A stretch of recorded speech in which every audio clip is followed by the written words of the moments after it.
Bom dia, boa tarde, boa noite. Não sei quando você vai ver, mas está aqui o seu bom dia, o seu boa tarde, o seu boa noite.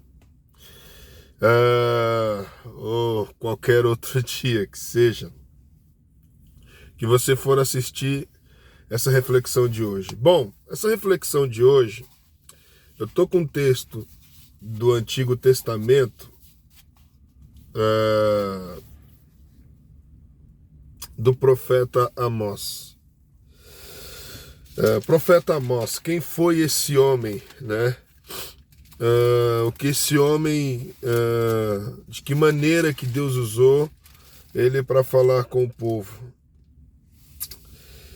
O profeta Amós, ele era pastor de ovelhas em Tecoa, acho que é isso, uma pequena cidade de Judá, o reino do sul, mas foi chamado por Deus para anunciar a mensagem em Israel, o reino do norte. Isso foi lá por volta do ano 750 a.C., quando Jeroboão II era rei de Israel. Uzias era rei de Judá durante o longo reinado de Jeroboão. E Israel, tendo expandido, né, o seu território, e se tornou uma nação rica e próspera. Muito interessante isso. Mas no meio dessa prosperidade, luxo, havia também a ganância, né? A opressão, o suborno, a exploração falsa da religião e o desespero total pela justiça. E são justamente esses pecados que Israel comete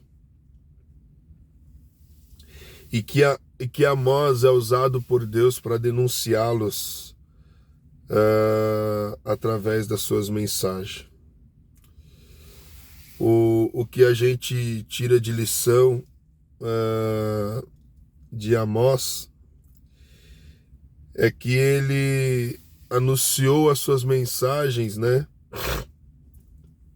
E a maioria das suas mensagens foi em Betel, um centro religioso situado em Israel, e também em Samaria, a capital do país. Ou seja, essa é a biografia de Amós. Amós, o pastor que denunciava o pecado de Israel. O texto em que eu estou aqui para compartilhar com vocês é o versículo 11 do capítulo 8. Versículo 11 do capítulo 8 diz assim: Estão chegando os dias, declara o Senhor, o soberano, em quem enviarei fome a toda a terra. Não fome de comida, nem sede de água, mas fome e sede de ouvir a palavra do Senhor. Esse texto foi aplicado para Israel, para Judá, porque eles estavam num momento de vida, né, material muito abastarda, muito luxuosa, muito glamour, muitas coisas acontecendo, né? Humanamente falando, humanamente entendido, sabe? Quando você vê a pessoa bem estruturada financeiramente, com posses, com coisas na vida e tendo o privilégio de desfrutar de momentos bacanas, olhando pelos olhos naturais e os olhos carnais. Outro dia eu estava ouvindo um pastor, ele foi pregar na igreja.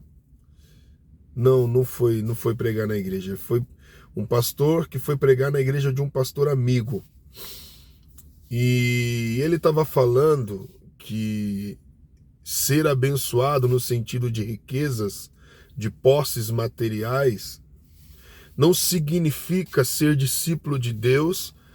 Eu estou falando aqui, já que não significa ser discípulo de Deus, ele estava falando no sentido de ser salvo. Mas eu coloquei aqui, não significa exatamente ser discípulo de Deus e ser obediente à vontade de Deus. Ter riquezas, ter posses, ter bens, ter status, né, vidas luxuosas, não significa muito ser de Deus e ser bênção de Deus, até porque a palavra de Deus, ela ensina que o diabo, ele é tão astuto, que ele quer se parecer Deus em todo o tempo. Então ele também, de uma certa forma, ele pode apresentar posses e bênçãos e dar bênçãos e posses a pessoas e as pessoas serem enganadas, achando que é Deus que está dando as coisas. Não é o caso aqui de Israel. Israel, eles estavam vivendo num tempo aqui de abastança, né? De fartura na vida, mas porém tinha uma vida negligenciada à vontade de Deus, tinha uma vida de rebeldia mediante a vontade de Deus. O capítulo 8, gente, ele se divide praticamente em duas partes. Primeira parte, do versículo 1 ao versículo 3, e a segunda parte, que é a parte que está o versículo que nós estamos aqui falando agora um pouquinho, é do versículo 4 ao versículo 14. E aí do versículo 4 ao versículo 14, Deus, ele anuncia uma condenação a Israel. Ele anuncia um tempo de juízo sobre Israel, um tempo de correção sobre Israel. O profeta volta a condenar a nação de Israel por causa da corrupção moral dos ricos e poderosos, que só queriam explorar os pobres e aumentar as suas riquezas. E aí Deus entra na história, Deus entra na causa e fala que não vai esquecer o que eles fizeram. Deus entra na história e fala: não vou esquecer do que vocês fizeram. Quando eu falo isso, eu não tem como não lembrar da lei da semeadura. Não tem como lembrar do que plantamos, iremos colher, do que plantamos, iremos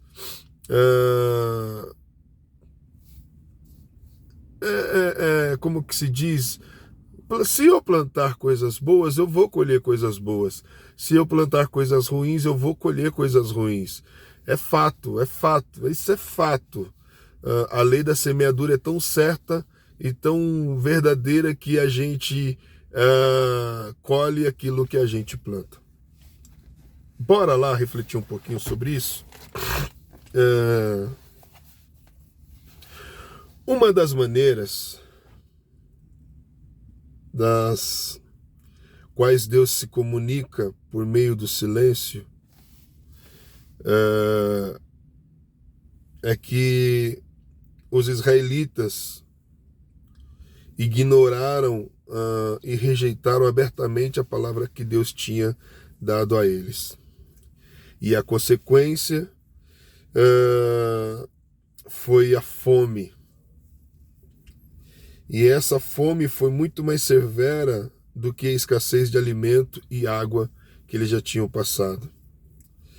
Eles foram privados de se relacionar com a palavra de Deus. Gente, eu já passei, não pelo silêncio de Deus, assim, não. Mas eu já passei alguns dias, alguns meses, sem ouvir Deus falar. Você abre a Bíblia, lê, nada. Você abre a Bíblia, você quer uma resposta de Deus, você quer algo da parte de Deus e nada. Você vai para um culto de oração e nada. Você vai para um momento de comunhão com Deus, sua intimidade com Deus e nada. e você começa a entrar em desespero. O que está acontecendo? O que Deus está querendo falar comigo? O que Deus ele viu em mim? E você começa a entrar no desespero. Sadraque, eu estou falando Sadraque, tá? E aí é hora da gente rever as nossas atitudes. É hora de nós revermos os nossos comportamentos diante de Deus. Porque eu falei ontem aqui que Deus, ontem eu não sei quando que eu falei, que Deus é o mesmo Deus de sempre. E Ele está onde Ele tem que estar sempre. Ele está no trono, Ele está no lugar que Ele tem que estar. E o nome dele há de ser glorificado em todo o tempo. Ele é Deus. E em relação a Deus não se discute. Deus é Deus e pronto. Mas a questão do silêncio de Deus, a questão de como Deus ele se pronuncia, de como ele fala, de como ele se comunica, de como ele se revela a nós, vai muito também daquilo que nós estamos prontos ou estamos disponível a nos relacionar com ele também. Pensa, quantas vezes, eu estou falando aqui para quem é crente, para quem tem uma vida ativa ou já teve uma vida ativa na igreja. Ontem eu estava vendo o testemunho de um cara também, ele estava falando que ele saiu do evangelho por algum motivo, que eu não sei também, e de repente ele começou a ter uma necessidade de voltar para congregar, cultuar, estar junto na comunidade, não pelas pessoas, mas por Deus, porque ele saiu do meio por causa de pessoas, e ele estava voltando não por causa de pessoas, mas por causa de Deus. E ele foi levado a ter uma necessidade extrema de estar em comunhão, de viver em comunhão, de se relacionar com Deus. Mas o que eu estou querendo dizer é, será que a gente lembra de tudo que nós fizemos diante das oportunidades que Deus tem nos dado? Será se nós estamos com o ouvido atento para ouvir tudo que Deus tem falado? Quantas vezes Deus tem falado, vigia, ora, jejua, busca, eu quero fazer, eu vou fazer, mas a sua parte você tem que fazer. Qual é a sua parte? Qual é a nossa parte? Estarmos dispostos, estarmos prontos, ouvindo, orando, jejuando, buscando a Deus para que Ele faça o que o nome dele precisa ser glorificado. Israel, ele teve um tempo da sua vida que ele esqueceu de Deus, porque a vida estava fácil, tinha dinheiro, tinha comida, tinha posses, tinha se tornado uma grande cidade, estava tudo certo, É nessa hora em que nós, como lição das consequências que eles sofreram, é que tiramos lições para os nossos dias. É nessa hora que nós tiramos aprendizado para os nossos dias. O Deus que prometeu para Israel que não esqueceria do que eles tinham feito, é o mesmo Deus também de hoje, que nos dá a oportunidade, por intermédio de Jesus Cristo, de viver uma vida de comunhão com Ele, de relacionamento com Ele, de intimidade com Ele, que também não esquece do que nós estamos fazendo. Quando eu falo isso, eu lembro-me muito bem de um tempo da minha vida em que eu me afastei do Evangelho e que Deus me deu oportunidade para voltar. Quando eu falo isso, eu também lembro de muitas pessoas que se afastaram, que estão afastadas, de pessoas que têm oportunidade e não querem fazer, não vão fazer, não querem fazer, não vão fazer, tá tudo bem, a vida tá boa, tá legal. Mas a palavra que ficou me intrigando aqui hoje é: Deus, ele não se esquece do que nós fazemos. Deus, ele não brinca em serviço. Deus, ele não brinca de ser Deus. Deus, ele não brinca de ser poderoso, de ser majestoso, de ser a justiça perfeita. Deus não brinca. Deus é verdadeiro. E em alguns casos a gente pode entrar no silêncio de Deus, como eu estava falando aqui. E o silêncio de Deus pode ser difícil de notar a princípio. Você pode ainda até lembrar de momentos em que ele falou e de que ele assegurou de verdade e de que ele afirmou, mas gradualmente a gente vai percebendo que não tem ouvido a sua voz mais, não tem mais ouvido ele falar através do seu Espírito Santo, através de pessoas que ele usa, através da natureza, através de todo o tempo.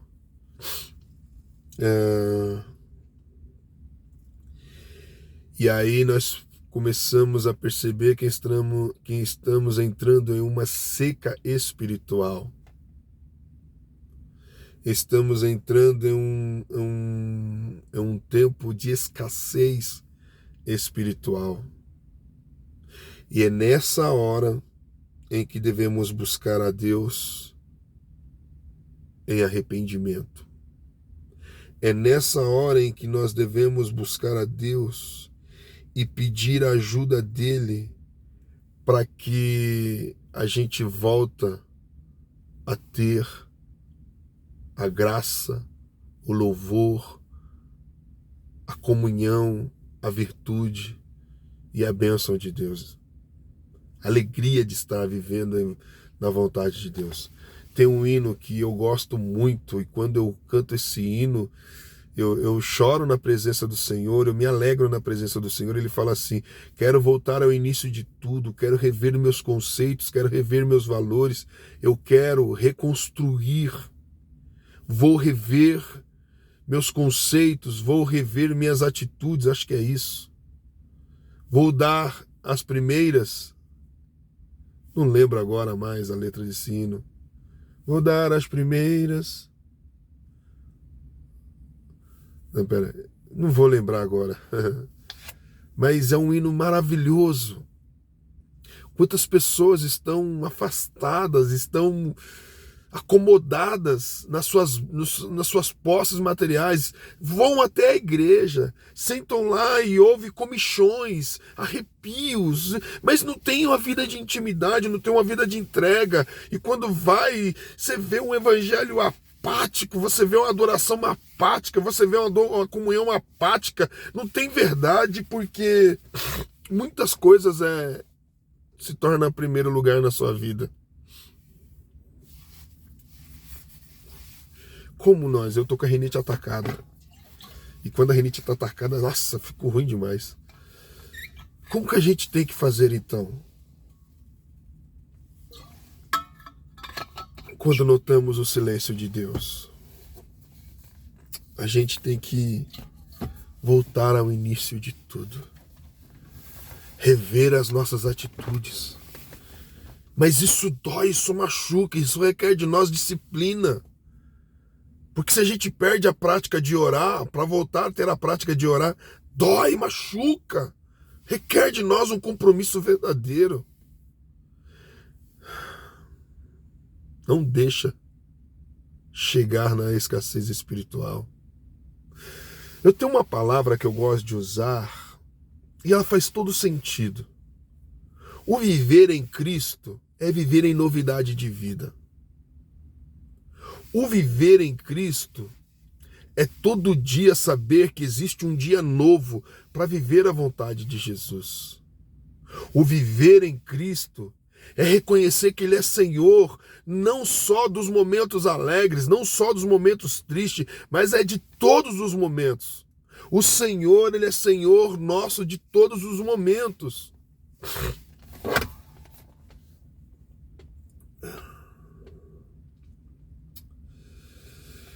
Talvez, ou não com muita certeza, eu posso dizer isso. Com muita certeza, eu posso dizer, Deus esteja aguardando a sua obediência. Deus esteja aguardando a sua decisão de servi-lo com integridade, com honestidade, com sinceridade, que ele possa ouvir as verdades da sua voz, as verdades do que você fala com ele. Deus é Deus, e isso é fato. Porque ele é Deus, quando ele fala, automaticamente ele espera que um ouvido, quando ouviu, o responda com muita sinceridade. Com muita sinceridade. Não se pode brincar com Deus, Gálatas capítulo 6 e o versículo 7. Se o ignorarmos, ele pode deixar de falar, até que nós nos arrependamos e nos acertamos com ele.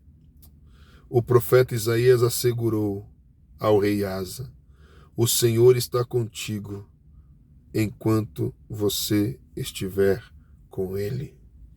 Se você o busca, ele estará encontrando, ele será encontrado por você. Mas se você o deixá-lo, ele o deixará.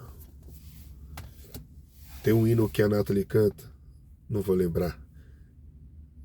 Eu tô com a letra aqui, mas eu não vou lembrar. Busque a Deus. Seja sincero com Deus. Seja verdadeiro com Deus. Outro dia eu estava vendo uma entrevista de uma pastora. Ela estava falando que quando ela não sabia orar, ela orava desse jeito: Senhor, olha só como é que era a oração dessa irmã.